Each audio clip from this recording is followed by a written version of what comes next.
Hello friend, I am doctor Harshad Rawal MD homeopath और मेरी channel में आपका स्वागत है। मित्रों, आज का जो विषय है कि जो ये गुजराती मास में भद्र शुद्ध पक्ष होता है, इसमें शरद ऋतु आता है। तो ये शरद ऋतु को रोगों का महीना माना गया है, क्योंकि जब मानसून ऋतु में अलग अलग त्यौहार आते हैं तो इसमें हम खाते पीते और बारिश की सीजन होती है। तो मानसून का जब एंड होता है तब ज्यादातर वायरस बैक्टीरिया का ग्रो ज्यादा हो जाता है। तो ये शरद ऋतु में कई बार ये बीमारी का टाइम बताया गया है। उस टाइम में हमको सर्दी, जुकाम, खांसी, पीत, एसिडिटी, वीक वाली खांसी हो जाती है, वीकनेस लगता है, सर्दी जुकाम हो जाता है, आंखों में नजला हो जाता है, आंख में से पानी हो जाता है, हेडेक हो जाता है, स्किन में गड़गुम्मट निकल आता है।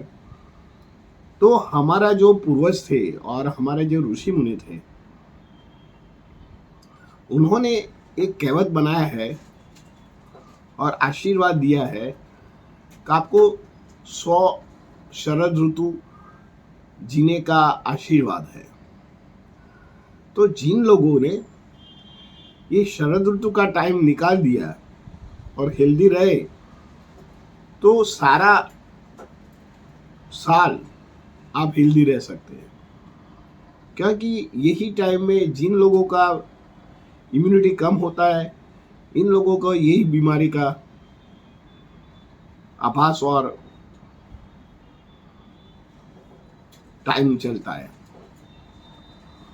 तो शरद ऋतु में जनरली श्वसन तंत्र और पाचन तंत्र जो है, इसमें उसका प्रभाव ज़्यादा होता है। सेकेंडरी हमारा स्किन, हमारा जो जॉइंट है, इसमें कई बार सूजन आ जाती है, जॉइंट पेन होता है, शरीर वीकनेस लगता है, सर्दी खांसी जुकाम होता है, कई बार कफ वाली खांसी आती है। और खांसी भी कैसा है, वेग वाली खांसी है।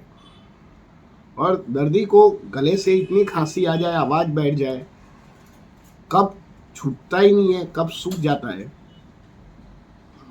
और थोड़ा भी कफ निकलता है तो दर्दी को अच्छा लगता है। तो यही टाइम में आपको कैसी तरह जीना चाहिए, ये सब कुछ जो प्रणाली है, हमारा एंशिएंट जो ऋषि मुनि थे, हमारे जो वडील लोग थे, उन्होंने बताया है ऋतु में कैसा खुराक खाना चाहिए और कैसे प्रकार के दूध का मिश्रण होना चाहिए। ये ऋतु में हमारा श्राद्ध पक्ष आता है, तो श्राद्ध पक्ष में हम कैसे तरह फूड खाए, ये सब कुछ बताया है। देखो, इसमें हम हमारे जो पूर्वज को एक रिस्पेक्ट भी देते हैं, साथ में खुराक भी ऐसे खाते हैं कि जैसे तरह हमारा शरीर भी स्वस्थ रहे और हमारा जो पूर्वज थे उसका आशीर्वाद भी बना रहे। तो शरद ऋतु में आप ज़्यादातर मिल्क और शक्कर का प्रयोग ज़्यादा कीजिए, खीर खाइए। खीर से क्या होता है, आपका जो पीठ होता है बैलेंस होता है। और ये 15 दिन आप खीर ही खाइए, चावल के साथ खीर खाइए या कोई भी प्रकार के खीर खाइए। साथ में पका हुआ केला भी खा सकते हैं। केले में भी जो पीत जन्य रोग कम होते हैं। जिन लोग कफ प्रकृति होता है उसको अवॉइड करना चाहिए। यही ऋतु में आपको हल्दी वाला दूध पीना चाहिए, शक्कर डाल के भी पीना चाहिए। हल्दी से हमारा जो अपर रेस्पिरेटरी ट्रैक होता है और ड्राई कफ आता है, ये भी ठीक हो जाता है। हल्की फुल्की कसरत करना चाहिए, प्राणायाम करना चाहिए, प्रॉपर नींद लेना चाहिए, शरीर को स्वस्थ रखना चाहिए। क्योंकि यही टाइम में हमको लगता है कि हमारा स्किन बहुत अच्छा है, हेल्दी है, पर खरे खरे हेल्दी नहीं होता है। इसमें बैक्टीरिया फंगस ज़्यादा हो जाता है। आपको फंगस का रोग है और एक्जिमा है, रिंगवर्म है या लाइकन प्लिनस है और एलर्जी जन्य रोगों है, सीरस है, ये बहुत सारे रोग निकल आते हैं। तो आपको शरीर को स्वस्थ रखने के लिए बराबर उसको वॉश करना चाहिए, दिन में 2 बार ल्यूक वार्म वाटर से स्नान करना चाहिए, एक ही बार साबु का उपयोग करना चाहिए, पानी ज़्यादा पीना चाहिए, generally hot water Luke warm water पीजिए, सूंठ का प्रयोग कीजिए, बाहर का खुराक मत खाइए क्योंकि जो भी बाहर का खुराक होता है खाने की तो इच्छा होती है पर ये विरुद्ध आहार होता है, इससे हमारा पित्त बढ़ता है, इससे कई बार वॉमिटिंग होता है, पेट में जलन होता है, छाती में जलन रहती है, कॉन्स्टिपेशन हो जाता है, डायरिया हो जाता है, पेट में चुथारा लगता है, ये सब कुछ ये ऋतु में पित्तजन्य रोग बढ़ने के कारण होता है। तो आपको साथ में हमने बताया कि भाई खीर खाइए या पक्का केला खाइए और स्वीट जो फ्रूट है वो खाइए, छाछ दही जो है वो अवॉइड कीजिए, तली हुई चीज़ अवॉइड कीजिए, मैदा वाली जो चीज़ है सब कुछ अवॉइड कीजिए। तो इसमें होम्योपैथिक का क्या रोल होता है? तो होम्योपैथिक की जो बेस्ट मेडिसिन है, सबसे पहले जो आता है ब्रायोनिया।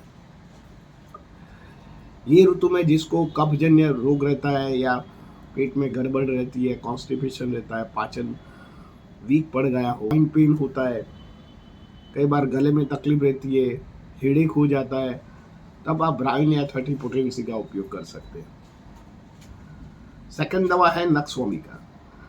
जिन लोगों को यही ऋतु में थोड़ा भी खाना खाए और पेट अपसेट हो जाए, गैस हो, कॉन्स्टिपेशन हो, कब्जी हो, सांस लेने में तकलीफ हो, वीकनेस लगे और पाचन लगती समस्या हो तो नक्सवामिका का उपयोग करना चाहिए। थर्ड नंबर की दवा है पोडोपाइलम।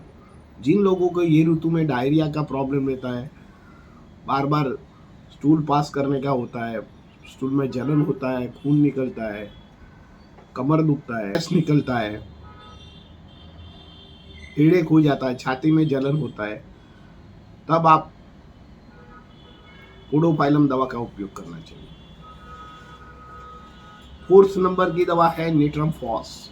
जिन लोगों को एसिडिटी ज़्यादा होती है, खट्टे डकार आते हैं, वॉमिटिंग हो जाती है, आँखों में जलन होता है, छाती में जलन होता है, कई बार हमारा जो गले का पार्ट में रुकावट आ जाती है, कई बार नीजोफेरिंजियल रिफ्लेक्ट होता है, कई बार आवाज़ भारे हो जाता है, गले में खाराश रहती है, ड्राई कॉफ रहता है, तो पित्तजन्य खांसी के लिए नेट्रम फॉस का उपयोग करना चाहिए। लास्ट नंबर की दवा है रस्टॉक्स। मानसून ऋतु में जिन लोगों को बॉडी पेन रहता हो, हेडेक रहता हो, जॉइंट पेन रहता हो, स्किन डिजीज रहता हो, बार बार थक जाते हो, वीकनेस लगता है, तब आप रस्टॉक 30 का उपयोग करना चाहिए। मित्रों, ये जो सब दवा है लो पोटेंसी में आप शरद ऋतु में उपयोग करोगे तो आपको कोई हैवी एंटीबायोटिक या कोई पेन किलर या कोई इंजेक्शन देना जरूरत नहीं पड़ेगा। मित्रों, मेरा ये वीडियो आपको कैसा लगा? अच्छा लगता है तो लाइक कर दीजिए, शेयर कर दीजिए। धन्यवाद। Thank you very much.